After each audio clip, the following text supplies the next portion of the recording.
If you're looking for a place to hang out, figure out where you can take the next step in your dairy farming business, then you're in the right spot. Welcome to the High Performance Herd podcast. Here we will inform you what you can do today to future-proof your business for tomorrow. A big thanks to our sponsors Fonterra, Idexx, Koru Diagnostics, TasHerd, Tasmanian Dairy Trust, Zoetis, NHIA, Datamars. I'm your host, Andrew Savage. Enjoy this episode of the High Performance Herd podcast wherever you may be listening. Don't forget to subscribe so you don't miss the next episode, and jump on our Facebook group, the High Performance Herd Project. Hidden mastitis pathogens in dairy herds are costing dairy farmers everywhere a significant amount of money every season. Koru Diagnostics is a company at the forefront of finding these pathogens, potentially saving farmers a fortune in lost production and replacement cows. Today in the High Performance Herd studio, I have Rhys McKinlay. Rhys is the CEO of Koru Diagnostics. Hi Rhys, welcome to the High Performance Herd podcast, and tell us something about yourself that most people don't know about you. Hi Sav, thanks for having me. Something people don't know about me is that I have a scar on my chin, under my chin, from jumping off a 22-metre high cliff in Corfu in Greece when I was a brave but foolish 18-year-old, and I didn't climb back up to do it again. That sounds quite extreme. Yeah. And speaking of extreme, you've embarked on a pretty extreme business journey. Tell us what inspired you to start on this journey to help farmers. Well, when we formed the company back in 2017, some of our team had been working on developing a lateral flow test, like a COVID rat test, for identifying mastitis pathogens on farm, with the idea being that if you knew what pathogens were responsible for causing an acute mastitis case, that would help inform treatment decisions for farmers and for vets. And after we spoke to a herd testing company here in New Zealand, that idea quickly evolved into a high throughput ELISA format lab test. That's where you can do 90 samples at once. And that's particularly well suited for the herd testing industry. Well, that's excellent. And when you embarked on this journey, what problem were you trying to solve? Well, I've actually got a graphic I can put up here for those who are watching. I'll just share that with you. That'd be great.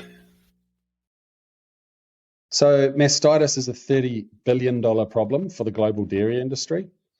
But what many people don't realize is that the majority of that cost impact is caused by subclinical mastitis. So that's where the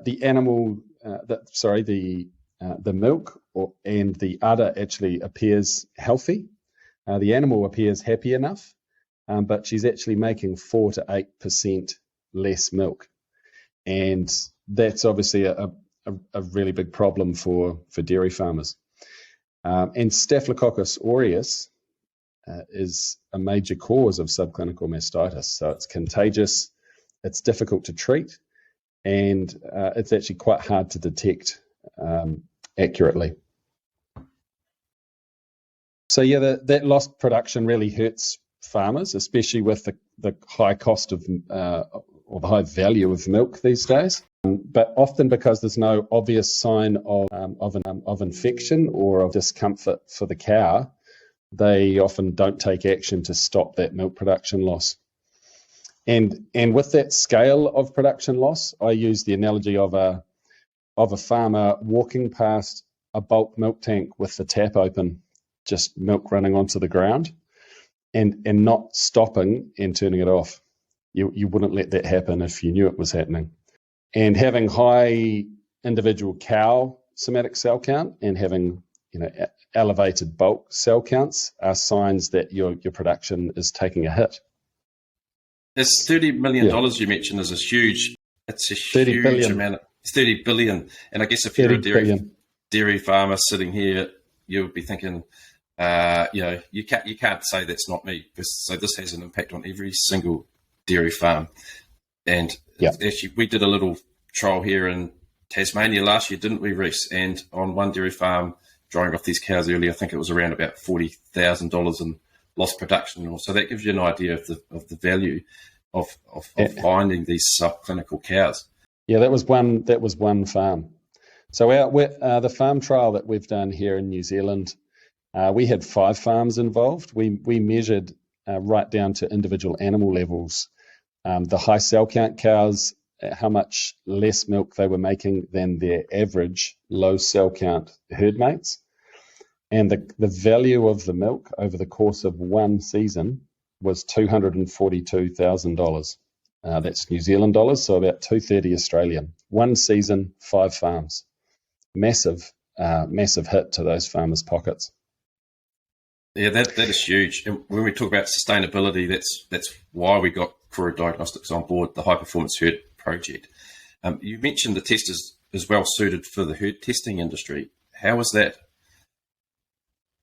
Well, the herd testing industry obviously has an infrastructure already set up where you've got individual animal samples that have already been taken.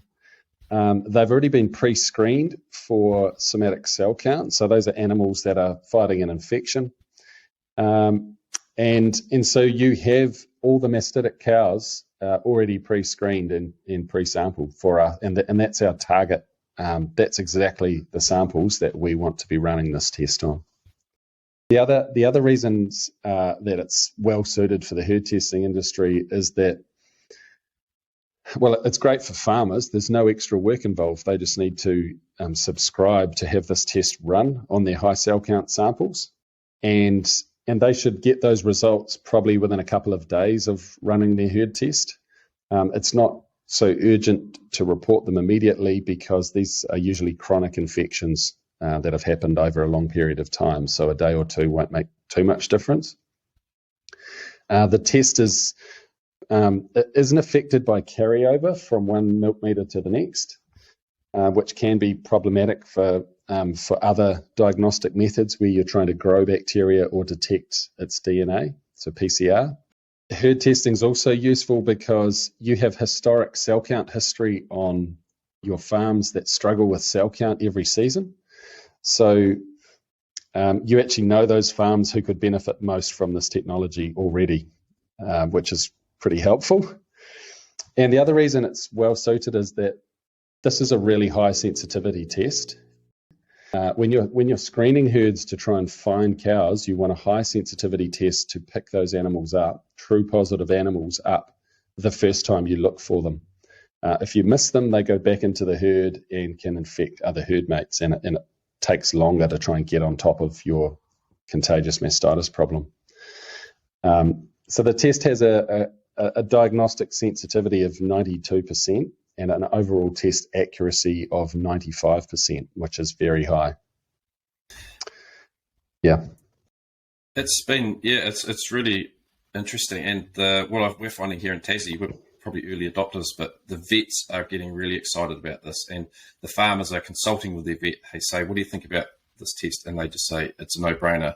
If you can find these cows early, you've got to do it. And this is an incredible test. And the solution that you've created for this problem has taken a significant amount of R&D, and you've developed a robust system that allows herd recording centres to carry this test out easily. And I know for TasHerd, it was a very simple process, and we were well supported to change to this type of test from our pregnancy testing.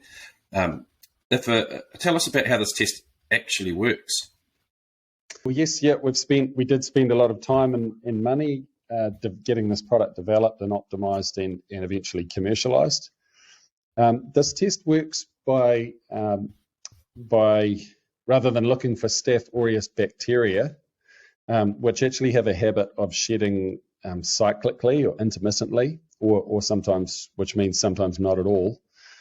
We look for the cow's immune response to those bacteria. So even when the animal's not shedding, we can pick up the infection. And when you only test animals that have an existing infection, so high cell count, the test is very accurate. And what it does is it captures the Staph Aureus antibodies. Basically, it captures them, it tags them with an enzyme, and we create a colour change when we add some additional components to that test. Then we can measure the colour change and determine whether the animal is positive or negative or suspect positive. It's fantastic. And I liken it to the milk pregnancy test as well. It shows a similar positive or negative result, and there's usually a small amount of rechecks or something to that effect. Yeah, and I mean this type of technology is actually quite common in herd testing and in the dairy industry. So a number of other screening tests, like as you say, milk pregnancy, BVD, Yonis, and in some countries leukosis. There's other ELISA tests that are run, and that means that most herd testing labs can adopt this technology quickly and easily without needing to invest in, significantly in expensive lab equipment. It's really, really clever. And Koru Diagnostics being a relative newcomer to the milk testing space, but Staph Gold has obviously been through years of testing and controls, Staph Gold being the test we're talking about. We'd be interested to know how a test like this gets from conception to now being available or nearly available all around the world. Well, we ran extensive trials, farm trials, with a New Zealand herd testing company over a couple of years, and we were very happy with the results that came out of that work. We made a few more improvements to make sure that it was really shelf stable, which is important to laboratories, and it's stable even when it's not refrigerated, which is quite unusual for this type of test. And then we scaled up that process and had our first commercial batch or kit lot made last year over in Melbourne, and we've sold that lot down and we've made another lot since then. And now that COVID-19 is largely in our rearview mirror, touch wood, we've been able to go out and meet labs all around the world, and lab managers, and talk to them. And we've got a number of paid trials underway in various parts of the world, in the USA, France, Sweden, the UK, and Australia. And there's plenty of other conversations ongoing with other people interested in the test. Well, you've been a busy man, Rhys, that's for sure. Here in Tassie, we're early in our season, and New Zealand would be the same, where a lot of farmers are just about to start joining, which quite often coincides with the first herd test of the season. A lot of farmers like to capture that peak in their herd recording. Our own high-performance herd project farm is about to complete its first herd test, and we will screen all of its cows for Staph Aureus using the Staph Gold test. What is your advice regarding the timing of the test and management after the test? What will give farmers the best results and the highest return from investing in this sample? Well, yeah, we're excited to see the test be deployed as part of the high performance herd project. We're excited to see results from that. To answer your questions, it's probably easiest to go through what a season could look like. And there's a number of benefits of using the Staph Gold test throughout the whole season. Now, ideally, that means 3 or more times on your high cell count animals, but at least twice. So the first is that if you run it early in the season, you get a very early indication of your contagious, Staph Aureus positive animals. The single most important thing for farmers to do when they get positive animals is to milk them last. And that obviously minimizes the spread. Staph is spread through milking equipment, through workers' hands and cleaning cloths, and just lack of hygiene. So if you can take action to stop that spread happening, then that is the absolute key to minimising its spread in the herd.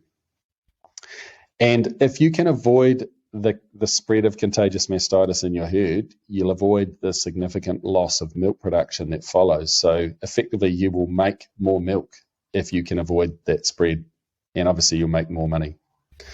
So in our trial farms, the average staph cow produced something like $81 less milk in the course of the trial. So $81 when you've got potentially hundreds of cows can really add up.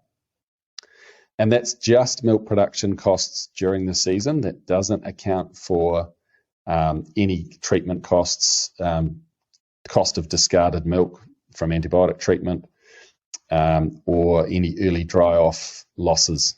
So, just milk production alone is a significant opportunity if you can stop the spread in your herd. We've seen uncontrolled staph spread through a herd where the farmer, through the 4 herd tests, they went from, as an example, they went from something like 40 odd cows first herd test, 40 odd cows second herd test, 106 cows third herd test, 280 cows in their final herd test. So it really escalates quickly, particularly later in the lactation. So if you can minimise the spread early in the season, you'll be making more better quality milk, and you'll have lower bulk tank somatic cell count. So, it's if you do all that well, you also could be in line for milk quality bonuses. So there's a whole cascade of costs you can avoid and money you can make if you do this well and keep contagious mastitis from spreading through your herd. So in terms of timing, if your first herd test is at least 30 days post-calving, it's a really good time to screen for the presence of staph in your herd early on, and to determine whether last season's dry cow has been effective. And that's kind of your knowing what you've got in your herd at the start of the season is your baseline, and the goal is obviously to keep it there or less than that for the rest of the season. And once you've got your results, you may want to implement some changes inside the milking shed. And at your next herd test, you probably want to know how effective those changes have been, because all measures to control contagious mastitis happen inside the milking shed, or the milking parlour, as they call it in the Northern Hemisphere. So cups, machine maintenance, teat cleaning, cloths, just general hygiene, staff training. There's a whole lot of things that come under that roof, and that's all to do with controlling contagious mastitis.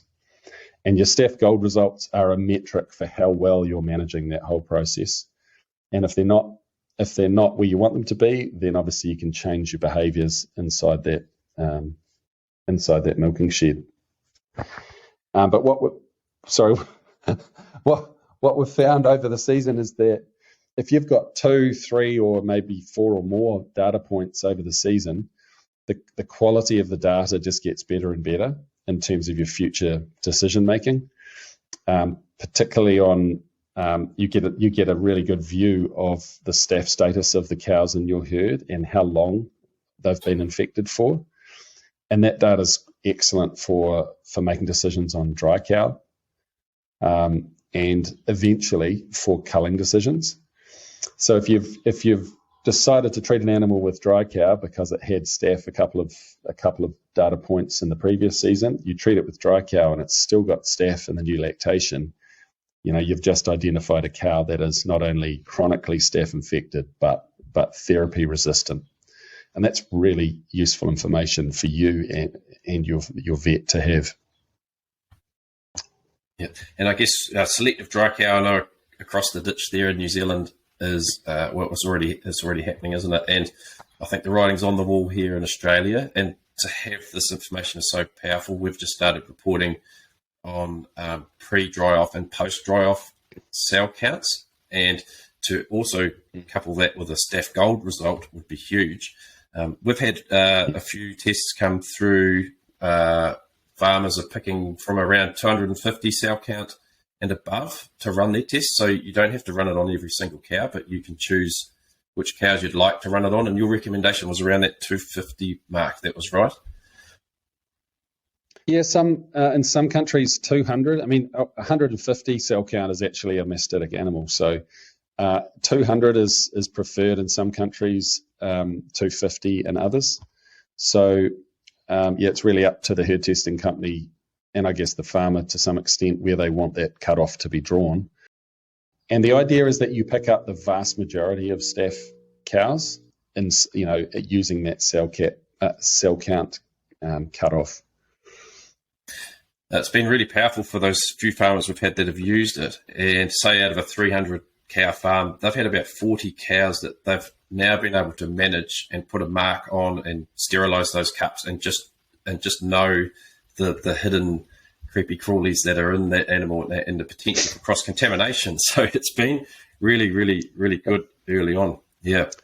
Yeah, we were speaking, with a vet that we've been working with has said that, animals that have staph and you don't know it's there can potentially infect the next 5 to 10 cows that go through that same cluster. That's the potential level of transmission that can occur, which is pretty frightening. And obviously, you want to know when you've got a staph cow in your herd so you can manage it. It's great, and like I said, it's right up this alley of less cows, more money. And surely, if you can make more money out of a cow without putting on extra fertilizer or feeding her more or more grain, it's a no-brainer for sure. Absolutely. Yeah. And if the other thing that I didn't mention is that if you can manage your mastitis, keep your cell count down, and actually keep the number of staph cows in your herd down, you'll avoid the inevitability of potentially having to do blanket dry cow because you just don't know where that contagious staph has spread to. Yeah, that's a really good point you make. And the other point was around, if you're doing a routine herd test, and everyone should be herd testing, and all you're doing is adding even more value to a sample, that you don't have to then go looking for those high cell count cows, like a lot of farmers will find their millionaires, then go and find them again, and which can be difficult in a herringbone system. Get a sterile sample for the vet, get it cultured, get a message back from the vet saying, oh, you had some crap in the milk, so can you take it again? And it can be 10 days or 2 weeks to get a cultured sample back, and that cow's been out of the system that whole time. So there's massive value in just being able to tick a box and getting a result without actually having to do anything. So the labour-saving side of it and the stress of the whole setup is huge. Yep. Absolutely. Yeah. You've offered us so much value. There's so much to take away from all of this for a farmer, and we're just hoping that this test will be really readily available in New Zealand quite soon and across other parts of the planet. But we're loving it here in Australia. If you're thinking about implementing this on your own farm, or if you're a farmer going, gee, I'd love to have this test, what's one key takeaway that you'd like our listeners to come away with? Well, this test has been designed to provide information that farmers can take action on straight away.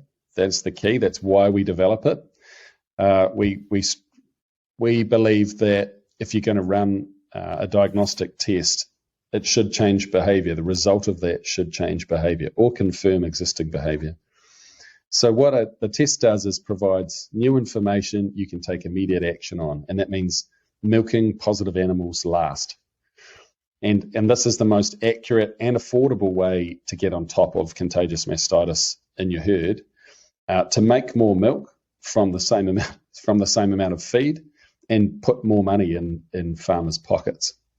So the takeaway would be talk to your herd testing company about how you can get your high cell count samples screened. Believe me, you'd rather find your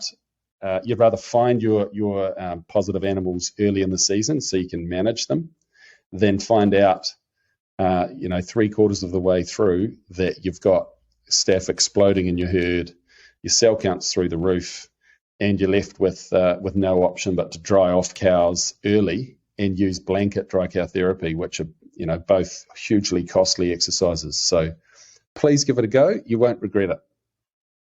Yeah, and we're super excited about running this test in a few weeks on our high performance herd farm.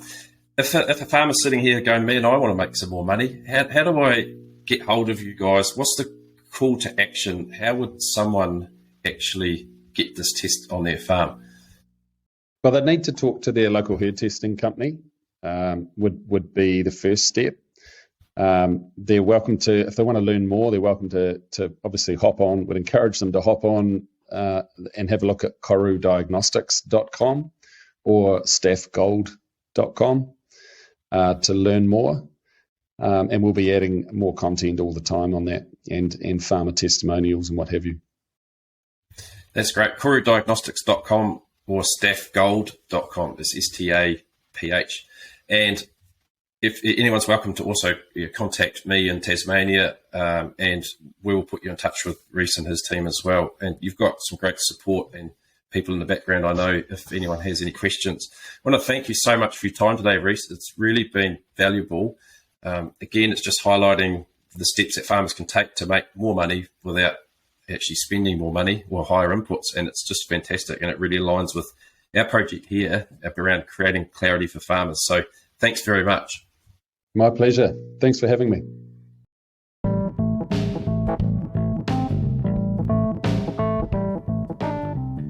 Thanks for listening to the High Performance Herd podcast. Thanks to the sponsors, Fonterra, Idexx, Koru Diagnostics, TasHerd, the Tasmanian Dairy Trust, Zoetis, NHIA, Datamars. Feel free to subscribe and review the podcast. Share it with your friends. The more, the merrier. Jump on Facebook, search the High Performance Herd Project, and you're very welcome to join the High Performance Herd private Facebook group. If you want to see a video of this podcast, jump on YouTube or www.highperformanceherd.com, where you'll see a link to these sponsors for more information on the High Performance Herd Project, which is a real-life dairy farm, spring block calving right here in Tassie. Thanks very much, and we'll see you next week.